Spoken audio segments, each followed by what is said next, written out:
안녕하십니까? 예수선교회 설교방송 시간입니다. 오늘 설교방송은 신약성경 마태복음 13장 1절부터 9절의 말씀을 가지고 예수님의 씨 뿌리는 자의 비유라는 제목으로 예수선교회 조은찬 목사님의 설교가 있겠습니다. 말씀에 많은 은혜 받으시기 바랍니다.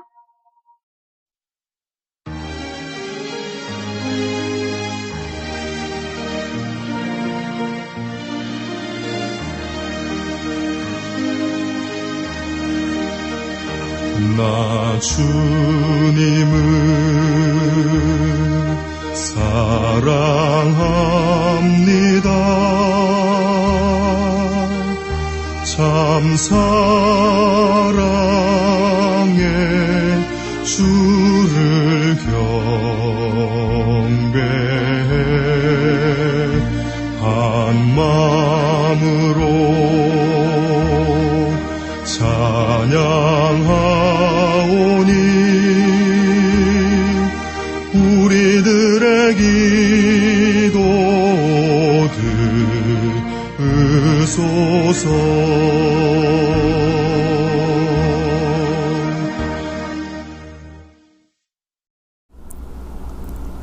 사도신경 암송하심으로 신앙 고백 드리겠습니다. 전능하사 천지를 만드신 하나님 아버지를 내가 믿사오며 그 외아들 우리 주 예수 그리스도를 믿사오니 이는 성령으로 잉태하사 동정녀 마리아에게 나시고 본디오 빌라도에게 고난을 받으사 십자가에 못 박혀 죽으시고 장사한 지 사흘 만에 죽은 자 가운데서 다시 살아나시며 하늘에 오르사 전능하신 하나님 우편에 앉아 계시다가 저리로서 산 자와 죽은 자를 심판하러 오시리라. 성령을 믿사오며 거룩한 공회와 성도가 서로 교통하는 것과 죄를 사하여 주시는 것과 몸이 다시 사는 것과 영원히 사는 것을 믿사옵나이다. 아멘.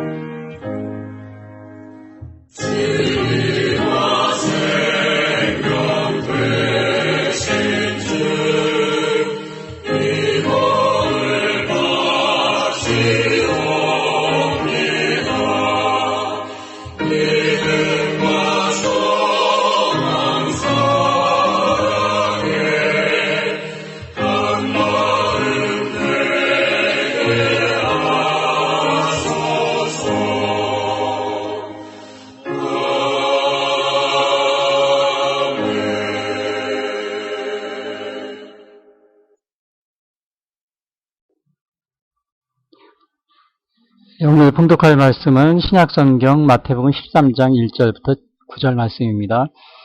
그날 예수께서 집에서 나가사 바닷가에 앉으심에 큰 무리가 그에게로 모여들거늘 예수께서 배에 올라가 앉으시고 온 무리는 해변에 서 있더니 예수께서 비유로 여러 가지를 그들에게 말씀하여 이르시되 씨를 뿌리는 자가 뿌리러 나가서 뿌릴새 더러는 길가에 떨어짐에 새들이 와서 먹어버렸고 더러는 흙이 얕은 돌밭에 떨어짐에 흙이 깊지 아니하므로 곧 싹이 나오나 해가 돋은 후에 타서 뿌리가 없으므로 말랐고 더러는 가시 떨기 위에 떨어짐에 가시가 자라서 기운을 막았고 더러는 좋은 땅에 떨어짐에 어떤 것은 100배 어떤 것은 60배 어떤 것은 30배의 결실을 하였느니라.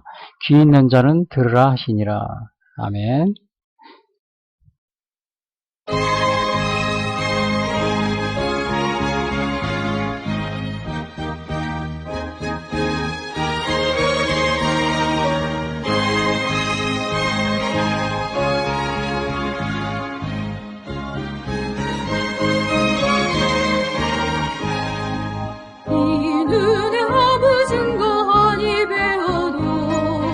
믿음만을 가지고 선을 걸으며 이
오늘 전해드리실 말씀은 신약성경 마태복음 13장 1절부터 9절 말씀 가지고 예수님의 씨 뿌리는 자의 비유라는 제목으로 말씀드리겠습니다.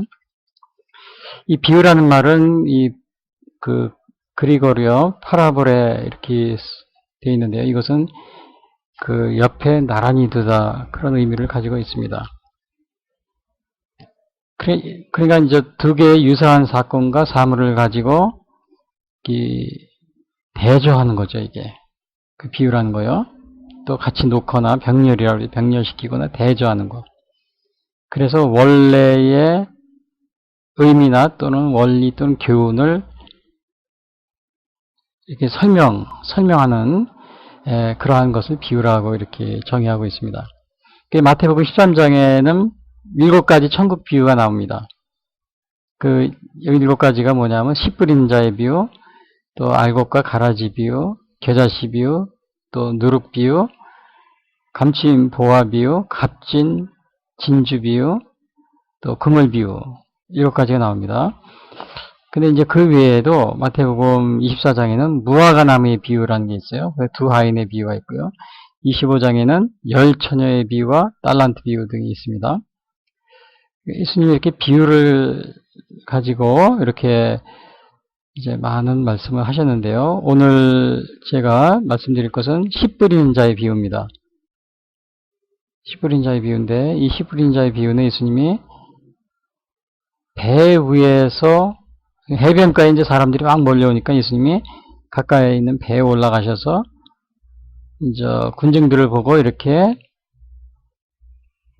가르치시는 그러한 모습이 되겠습니다. 오늘 이 씨 뿌리는 자의 비유가요. 자, 그런데 씨 뿌리는 자가 뭐냐 이게?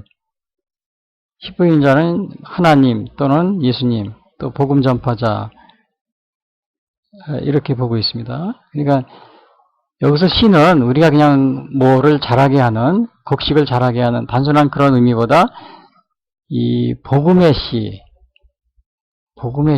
그런 의미를 가지고 있어요. 그래서 씨 뿌리는 자는 누가 되겠습니까? 이게 하나님이나 또 예수님이나 또 복음 전파자들이 이제 씨 뿌리는 자가 될 수 있는 거죠. 그러면 씨 뿌릴 때 어디다 뿌리느냐? 그 땅이 있잖아요.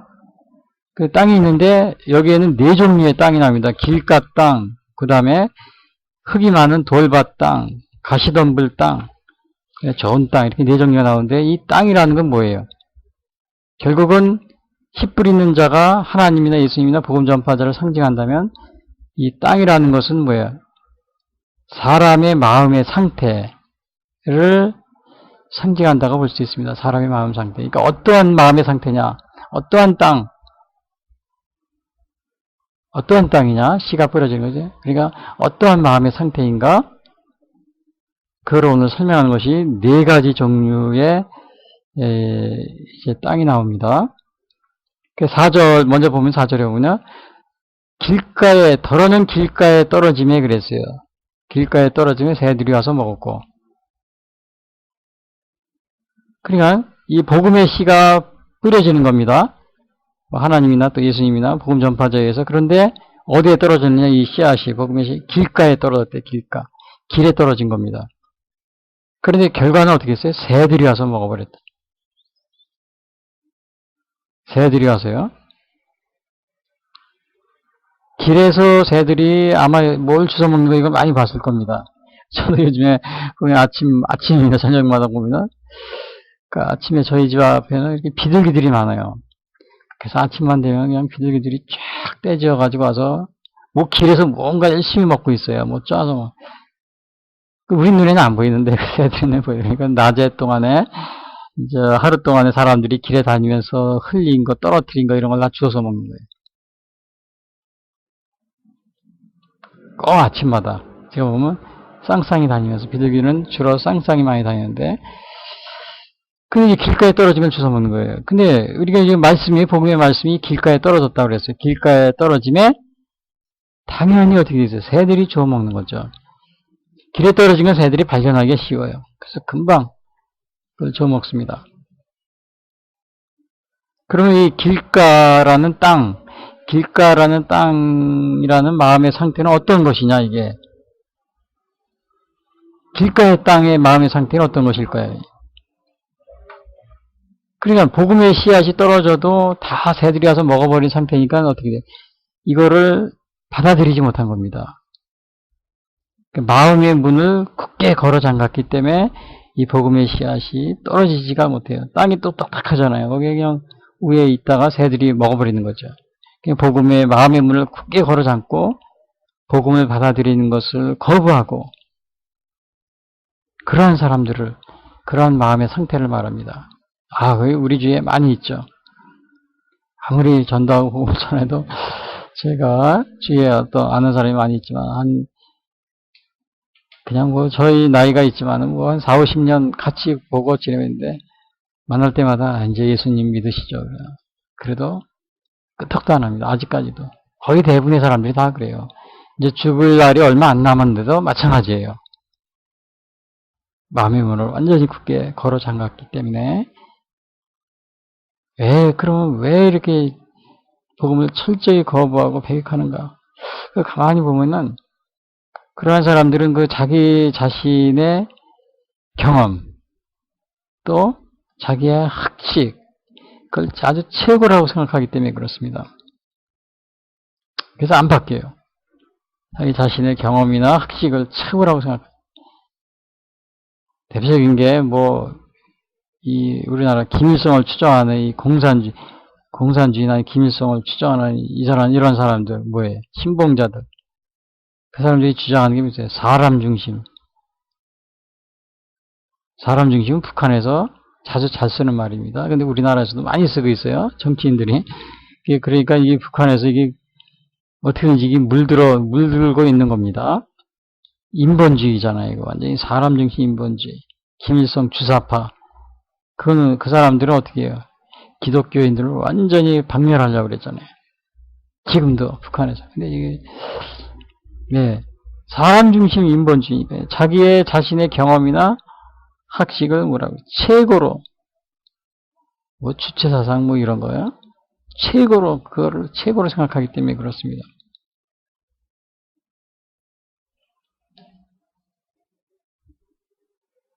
그리고 또 이런 사람, 이러한 사람들 중에 뭐 있느냐. 통일지성주의자들.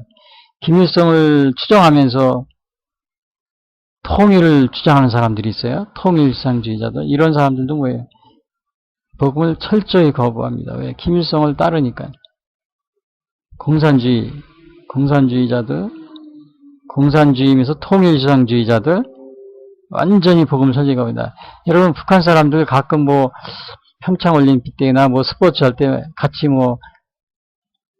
연합해서 무슨 같이 남북이 합작에 나간다 그래 또 응원하고 온 사람들 물어보면 그런 사람들 물어보면 뭐라 그래? 남북이 통일해야 됩니다. 남북은 하나입니다. 다 그러잖아요.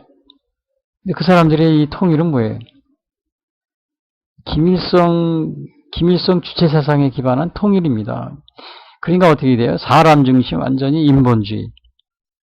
기독교를 배역하는 그런 거예요. 그러니까 자신의 경험이나 학식을 최고라고 생각하기 때문에 거기서 바뀌질 않아요. 완전히 길가에 떨어지는 겁니다.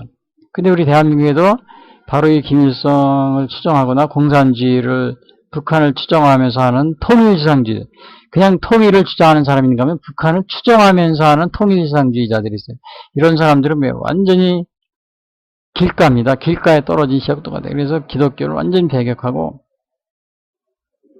자신들이 믿는 사상이나 경험이나 학식이 최고라고 생각하고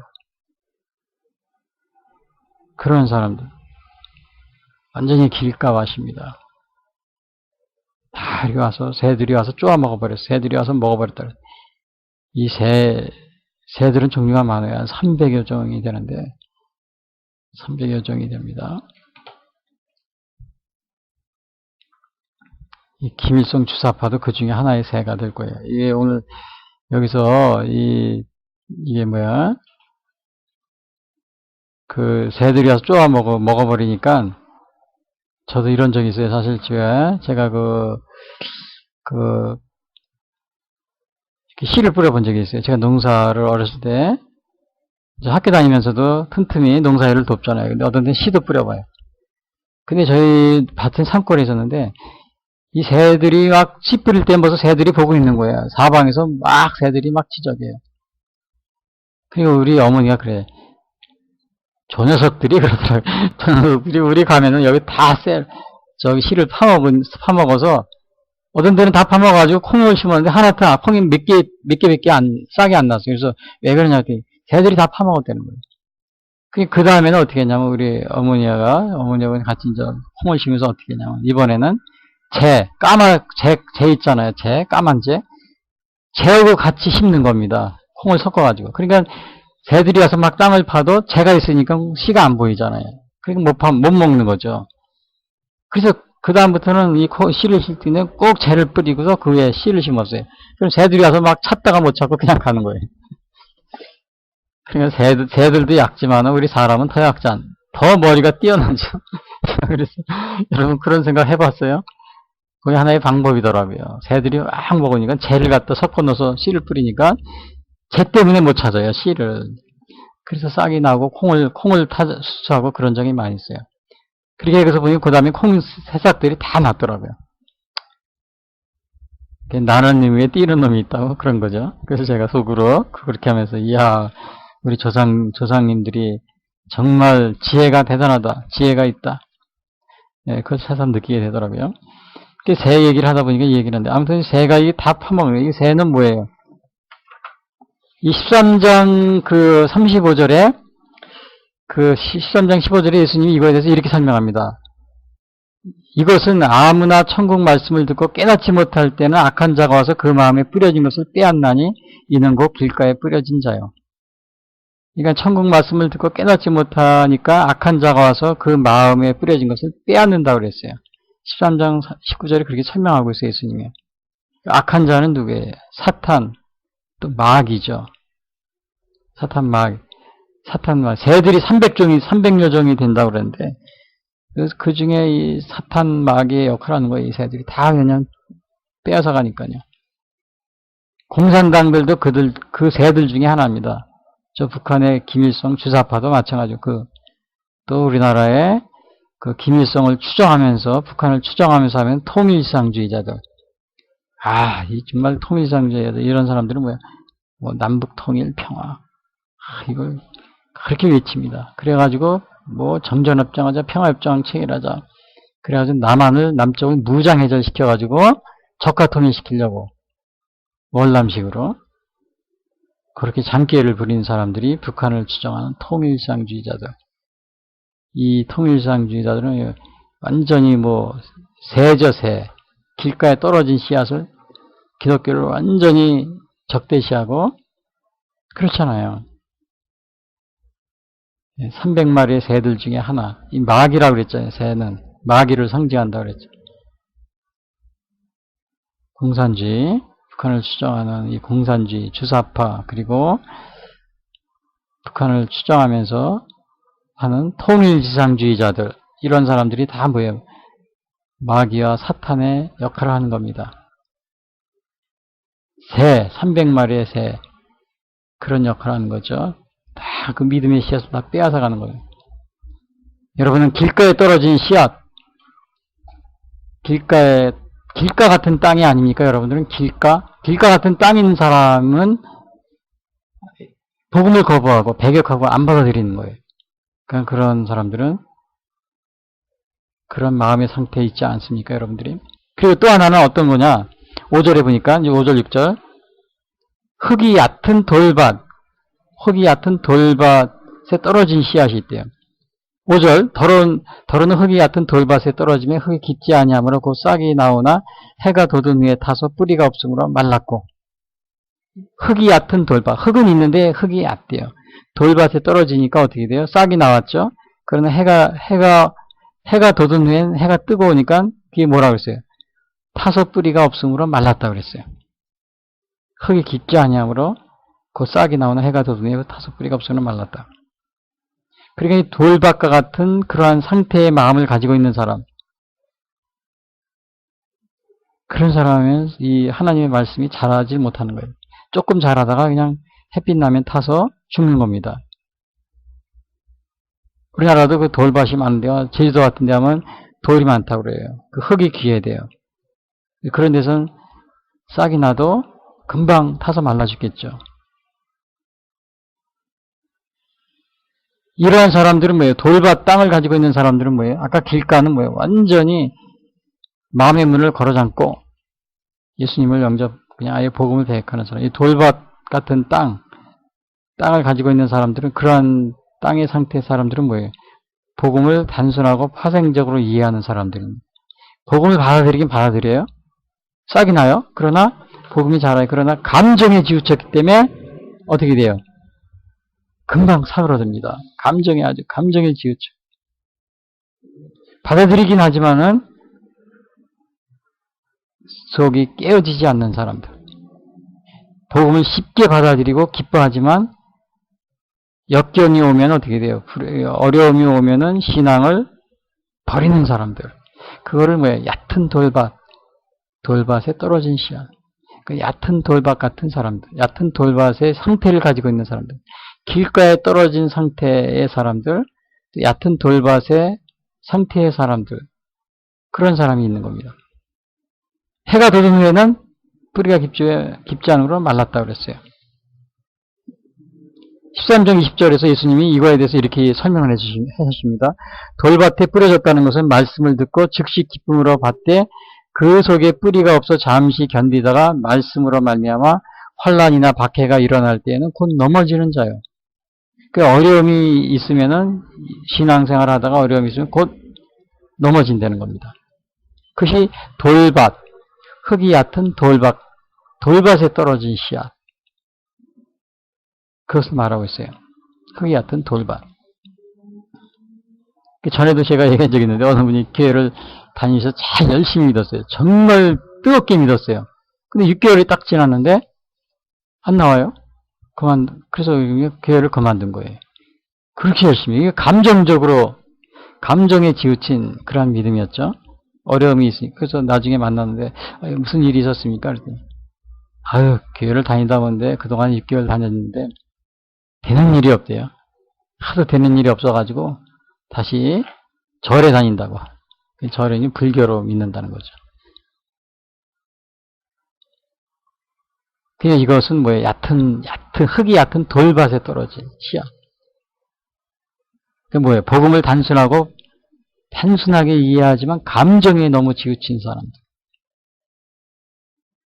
복음을 쉽게 받아들이고 기뻐하지만 어려움이 오면은 신앙을 포기하는 사람들. 이걸 말합니다. 흙이 얕은 돌밭.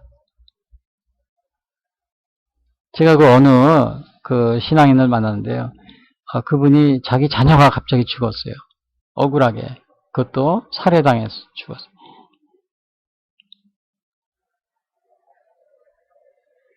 근데 그러한 문제, 대개는 그러한 어려움이 있으면은 신앙인들이 시험에 들거든요. 시험에 들고 신앙을 포기하든지 또 교회를 그만두고 그런 거가 많이 있는데, 그분은 제가 딱 만나서 얘기하는데 보니까, 이야, 저한테 오히려 욥의 얘기를 해주면서 저를 위로하더라고요. 저한테 욥의 얘기를, 욥도 그 어려움 중에 자기 신앙을 지켰다. 그리고 나중에 많은 복을 받았다. 제가 아주 그래서 속으로, 야, 이분은 이제 신앙이 섰구나. 신앙이 아주 올바르게. 그겁니다. 우리가 어려움이 있을 때 자기 자녀가 갑자기 죽으니까 얼마나 실망이 컸겠어요. 그 제3자한테 살해당한 거예요. 살인 사건이 있어가지고. 근데 저는 만나서, 야, 이분이 또 교회를 그만두거나 아니면 또 하나님을 원망하거나 또 불평하나 그러지 않을까 걱정을 하고 얘기를 하는데 보니까 오히려 정말 그 어려움 속에서도 신앙을 잘 극복하면서 오히려 욥의 얘기를 그렇게 잘하더라고요. 이 얘기를 나한테 얘기하더라고요. 그래서 속으로, 이거는 신앙이 이제 올바르게 자리를 잡았구나. 제가 안심을 했어요. 그렇지 않은 분은 어떻게 이게 떠나가게 되는 겁니다.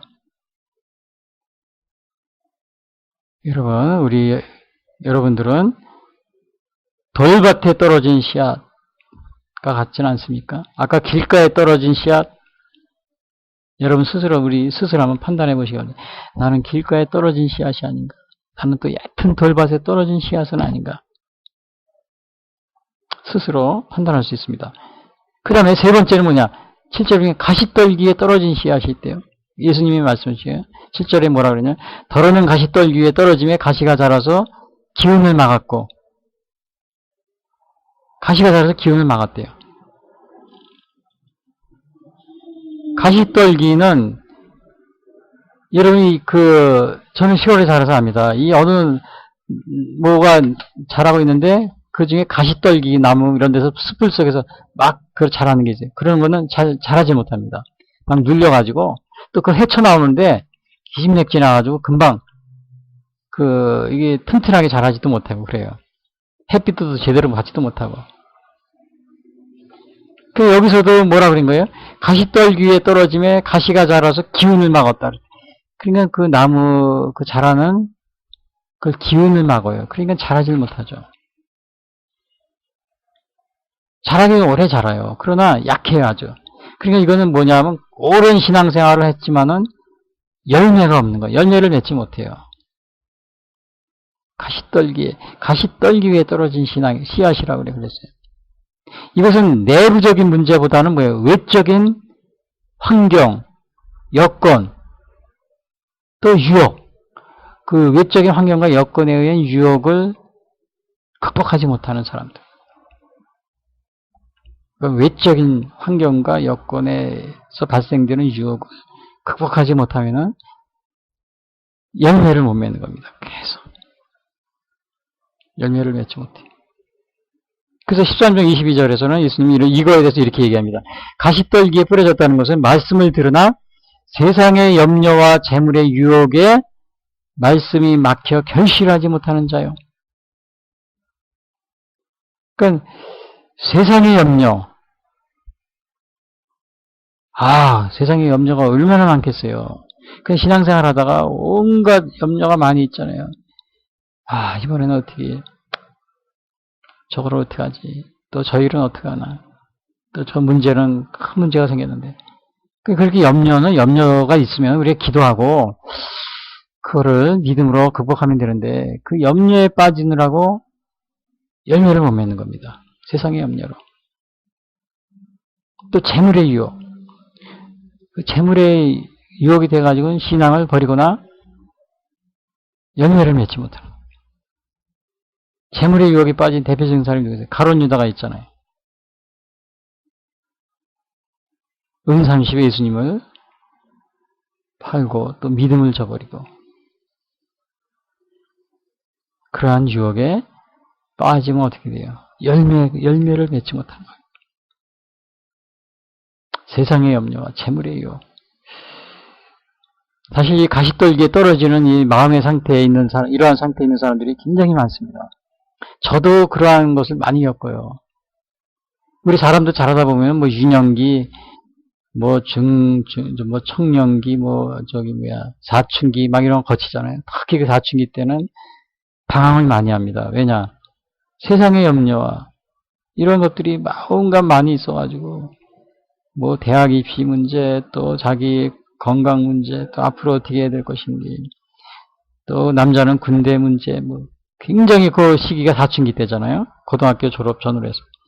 이때는 세상에 염려가 많아요. 그래서 학생들도 그 신앙인들이 대개 이 청년 때 많이 신앙을 버리고 그럽니다.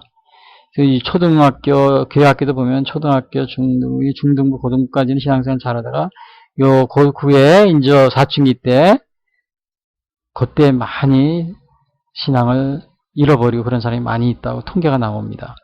그는 세상의 세상의 염려로 인해서 또 시험을 봐야 되니까 시험 공부하면서 교회를 등한시하고 교회도 안 가고 그러다 영영이 신앙을 잃어버리는 그런 사람이 많이 봤어요. 저도 중고등학교 때 주일날도 학원 보내고 어머니들이 야 너나 공부하라 그러니까 주일도 안 지키고 그러다 보니까 어떻게 돼요?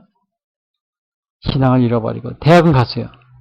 그래 대학에 가서도 이미 그 신앙을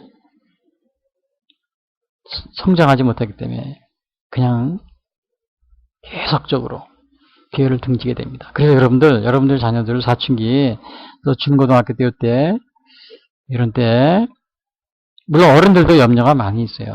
그러나 이제 특히 그 청년들 그 사춘기 때, 그 기간에 공부하는데 너무 학원 보는 데만 신경 쓰지 마시고, 교회 주일 지키는 거, 이걸 특별히 신경 많이 쓰셔서 아이들이 신앙을 잃지 않도록 해주시는 게 중요합니다. 왜냐, 가시떨기 위에 떨어진 씨앗처럼 될 가능성이 크기 때문에 그렇습니다. 가시떨기 위에 떨어지면 어렵잖아요. 그 마지막에는, 그러니까 지금까지 제가 길가에 떨어진 씨앗, 두 번째는 얕은 돌밭에 떨어진 씨앗, 세 번째는 가시떨기에 떨어진 씨앗, 마지막에는 좋은 땅에 떨어진 씨앗이 있습니다. 좋은 땅. 길가도 아니고, 얕은 돌밭도 아니고, 가시떨기 덤불도 아니고, 좋은 땅. 8절에 보니까 뭐래? 더러는 좋은 땅에 떨어지며 어떤 것은 100배, 어떤 것은 60배, 어떤 것은 30배의 결실을 하였느니라. 좋은 땅이니까 뭐야? 30배, 100배, 60배, 30배 결실. 어떤 데는 30배, 60배, 100배인데 여기서는 100배, 60배, 30배. 아무튼 이것은 많은 열매를 맺었다. 그런 의미 같습니다. 그러면 좋은 땅은 어떤 땅이냐? 착하고 좋은 마음을 가지고 또 말씀을 잘 듣고 인내하고 결실하고 성장하는 그런 겁니다. 아까 조금 전에 흙이 같은 돌밭은 뭐예요? 복음을 그냥 단순하게 파생적으로 믿고 감정에 지우친 사람, 그런 사람, 복음을 쉽게 기뻐하지만 시험이 오면 금방 무너지는 사람. 그게 얕은 돌밭. 길가에 떨어진 사람은 아예 복음을 거부하는 사람.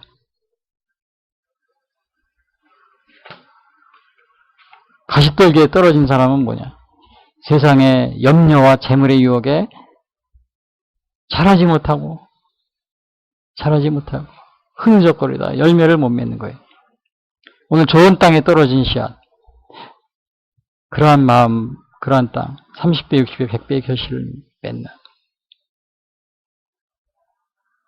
그래서 여기 13장 20절 예수님이 그럼 23절에서 좋은 땅에 뿌려졌다는 것은 말씀을 듣고 깨닫는 자니 결실하여 어떤 것은 100배, 어떤 것은 60배, 어떤 것은 30배가 되느니라 하시더라. 좋은 땅. 여러분, 그냥 땅이라고 해서 다 같은 이렇게 곡식이 되는 게 아닙니다. 저는 이렇게 제가 보니까 저도 언젠가 이렇게 파를 사다가 뿌리가 있는 파 있잖아요. 파를 사다가 그냥 심어봤어요. 화분을 흙을 떠다가. 근데 이게 자라질 않아요. 왜냐? 그 땅에 좀 기름진 져야 잘 자랍니다. 그래서 비료도 주고 또 여러 가지 거름도 주고 막 그러는 거예요. 퇴비. 특히 그 퇴비가 좋아요. 근데 비료만 또 먹고 자라면은 이 식물들이 좋지 않습니다. 그 참외나 수박도 비료만 해가지고 자라는 그런 것은 맛이 없어요. 진짜 좋은 땅 이런 퇴비나 이런 것들을 속에 자란 그 수박이 진짜 참외가 맛있는 거예요. 그 영양가가 있고요. 그런데 여기서 보니까는 예수님이 좋은 땅에 뿌려졌다는 것은 말씀을 듣고 깨닫는 자의 결실하여 어떤 것은 100배, 60배, 30배 결실을 맺냐. 이렇게 열매를 맺기 위해서 좋은 땅이 되려는데 같은 땅이라고 해서 얼마나 기름진 땅이냐. 또 이것에 따라 다릅니다. 다 같은 땅이 아니에요. 좋은 땅에도 등급이 있어요. 기름진 땅. 거기에는 아주 잘 결실을 맺습니다. 그러나 이 거름을 주어지지 않은 땅. 이런 땅들은 뭐예요? 곡식이 잘 자라지 못해요. 여기서 좋은 땅이라는 것은 아마 거름이 잘 이렇게 이게 주어진 땅. 그걸 말할 겁니다. 그런 데서는 제가 말하는 것은 좋은 땅 같이 보이지만은 좋은 땅이 아니라는 걸 항상 여러분 조심하셔야 돼요. 제가 아까 조금 전에 파 얘기를 했지만 이 파를 사다가 시장에서 사다 심었는데 좋은 땅 같이 보였지만 안 자라요. 왜냐? 거름이 잘 돼 있지 않아서. 그래서 우리가 좋은 땅, 저 사람 좋은 믿음 같은데, 좋은 땅 같은데, 겉은 그렇게 보이지만 아닌 땅이 있어요.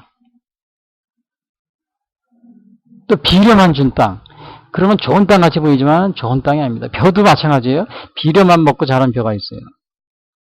진짜 좋은 땅은 겉으로 보기엔 좋은 땅 같이 보여요. 그냥 비료를 주고 자란 땅이에요. 그 식물들은 그 쌀은 맛이 없어요. 그런 맛이 없어요. 그 실제적으로 아주 좋은 땅은 자연 그 탭이라고 그러죠. 자연이 그런 걸 해가지고 한 땅. 좋은 땅 같이 보이는 땅이라고 해서 다 좋은 땅이 아니고 진짜 좋은 땅이 있다는 겁니다. 그걸 잘 또 구별을 할 수 있어야 돼요. 속을 수가 있어요, 우리가. 좋은 땅 같이 보이는데 좋은 땅이 아닌 땅이 있어요. 속을 수가 있어요, 우리가요.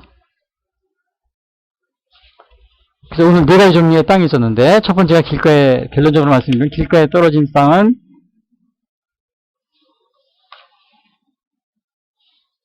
우리는 전혀 복음을 받아들이지 않고 아예 그냥 문을 걸어 잠근 사람, 복음을 안 받아들이죠. 그리고 얕은 돌밭에 떨어진 사람, 돌밭에 떨어진 씨앗. 그러니까 길가에 떨어진 씨앗, 사람이 아니라 길가에 떨어진 씨앗. 아예 복음을 거부해서 돌밭에 떨어진 씨앗. 이것은 감정에 치우친 사람. 이 기쁨으로 복음을 받아들이지 않고 감정에 치우쳐서 시험이 오면 금방 넘어지는 그러한 사람. 가시떨기에 떨어진 씨앗. 이것은 잘하긴 잘하지만 이 세상의 염려와 재물의 유혹에 의해서 열매를 못 맺죠. 가시떨기에 떨어진 씨앗.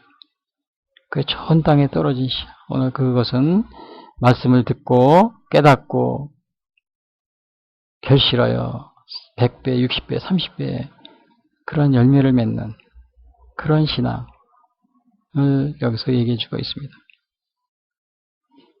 여러분, 좋은 땅에 떨어진 씨앗, 우리 모두가 이 좋은 땅에 떨어진 씨앗이 되기를 바라겠지만 아마 스스로 오늘 이 시간에 판단해 보실 때 나는 길가가 아닌가, 나는 돌밭이 아닌가, 나는 가시떨기가 밭이 아닌가, 여러분 스스로 판단해 보시기 바랍니다.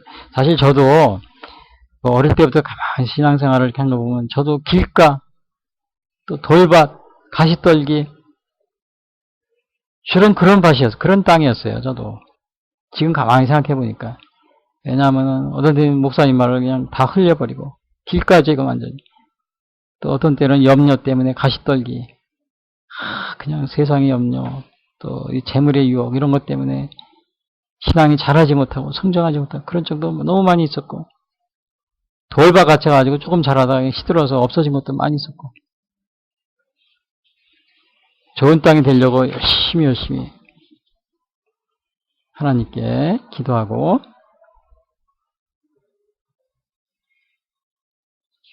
또 우리가 믿음으로 구하는 자세가 중요할 줄 압니다. 특별히 여기 중에서 제가 정말 길가에 떨어진 씨앗, 오늘날 예수님을 믿지 아니하고 이런 대한민국의 한 70%가 아직 신앙이 없잖아요. 이런 분들 다 길가 땅입니다. 70%가 길가 땅이에요. 다 길가에 떨어진 씨앗입니다. 제주에 있는 사람도 한 50년, 한 50년, 60년 되도록 그렇게 얘기해도 안 믿으시는 분이 있어요.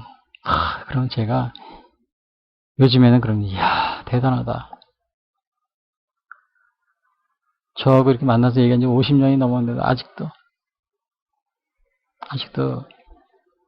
예수님 얘기를 하지 못하게 하고 영접하지 않고 친하다가도 예수님 얘기하면 돌아서서 가버리고. 근데 저는 이 길가 땅이 옥토로 바뀌는 것을, 좋은 땅으로 바뀌는 것을 봤어요. 근데 이 좋은 땅으로 바뀌는데, 야, 그거에는 엄청난 시련을 겪으니까 길가 같은 이 땅이 좋은 땅으로 바뀌는, 그게 뭐냐, 되게. 질병입니다, 질병. 여러분 병원에 한번 가보세요. 다 마음이 약해져 있어가지고 복음 전하는 거를 받아들입니다. 살아있을 때 얘기를 해도 콧방귀도 안 끼고 또 돈도 많고 뭐 그러니까 아예 신경도 안 써요. 근데 병이 들어서 병문안을 가서 보니까 이야 완전히 바뀌어 있어요. 예수님 영접하시죠? 예. 손을 꼭 잡고. 그래서 저는 속으로 그랬어요. 물론 병을 앓는 것이 나쁜 거지만은 만약에 그 병으로 인해서 예수님을 영접하고 생명, 영생을 얻게 되었다. 그러면 어떻게 보면 그 병이 마지막 때 죽기 전에 그 질병이 어떻게 된 거예요? 복이 화가 된 겁니다. 복이 화가 된 거예요. 저도 어느 분이 그냥 돈이 그렇게 많고 몇백억이 있어요. 아무리 얘기해도 받아들이지 않아요. 근데 병이 걸려서 병원에 누워서 한 1년, 2년 누워 있어서 그때 가서 기도하고 하나님 말씀 전하고 예수님 영접하십니까? 그러니까 정말 갈급하게 다가오는 그런 것을 많이 봤습니다.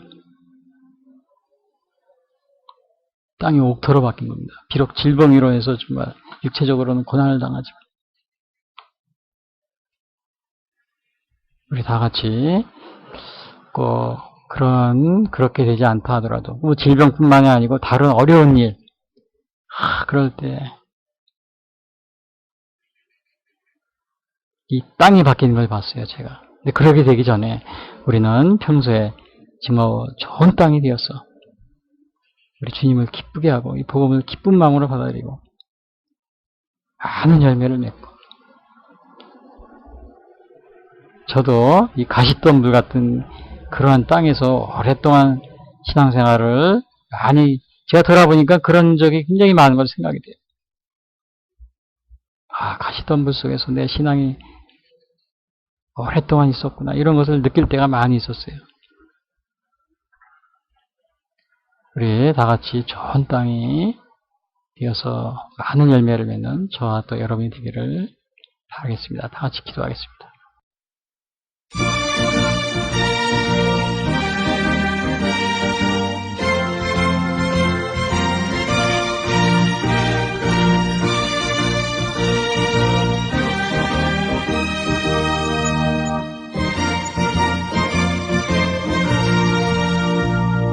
주님 약속하신 말씀 위에서 영원토록 주를 찬송하리라.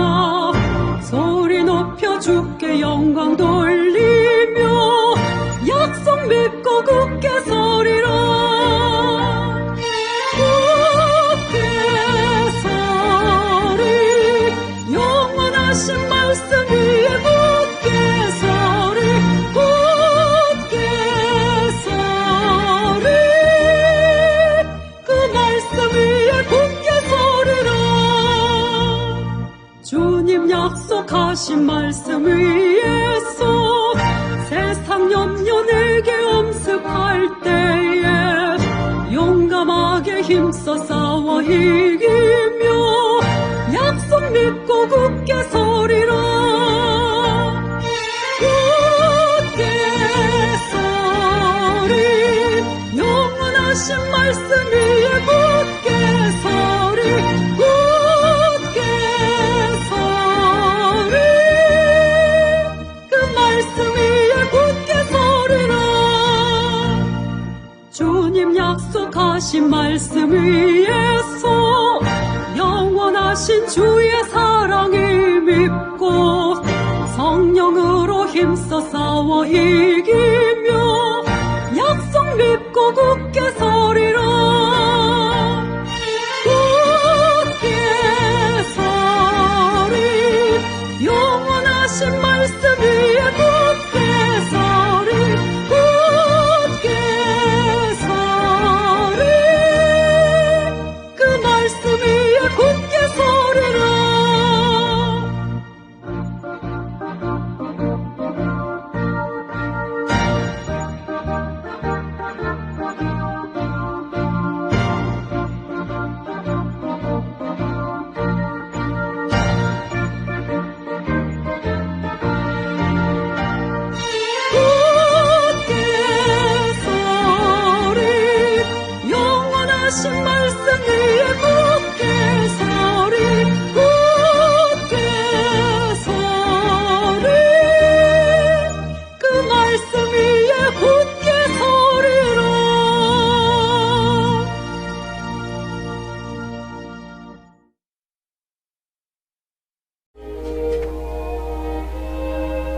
지금까지 예수선교회 설교 방송을 시청해 주신 분들께 감사를 드립니다. 이 방송을 들으시고 신앙에 대한 문의나 상담을 원하시는 분들은 02-894-7898로 문의해 주시기 바랍니다. 요한복음 3장 16절은 하나님이 세상을 이처럼 사랑하사 독생자를 주셨으니 이는 저를 믿는 자마다 멸망치 않고 영생을 얻게 하려 하심이니라 라고 말하고 있습니다. 또한 성경은 예수 그리스도를 영접하는 모든 사람들에게 영원한 생명을 약속하고 있습니다. 요한일서 5장 11절에서 13절은 또 증거는 이것이니 하나님이 우리에게 영생을 주신 것과 이 생명이 그의 아들 안에 있는 그것이니라. 아들이 있는 자에게는 생명이 있고 하나님의 아들이 없는 자에게는 생명이 없느니라. 내가 하나님의 아들의 이름을 믿는 너희에게 이것을 쓰는 것은 너희로 하여금 너희에게 영생이 있음을 알게 하려 함이라 라고 말하고 있습니다. 아직 예수님을 영접하지 못하신 분들은 이 시간 주님을 영접하시기를 바랍니다. 오늘 방송을 들으시고 신앙에 대한 문의나 상담을 원하시는 분들은 02-894-7898 예수선교회로 문의해 주시기 바랍니다. 다음 방송 시간까지 안녕히 계십시오.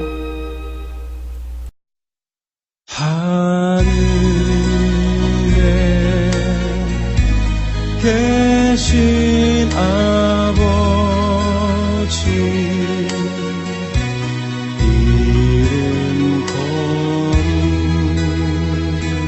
거룩하사 주님 나라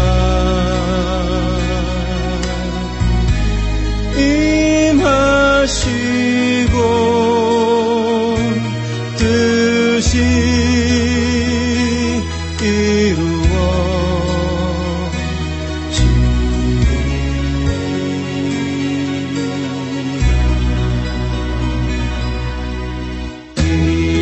일용할 양식 주시고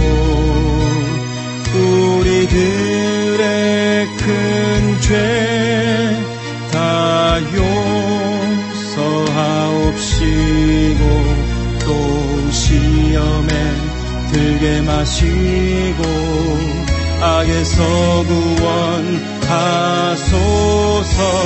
대개 주의 나라 주의 권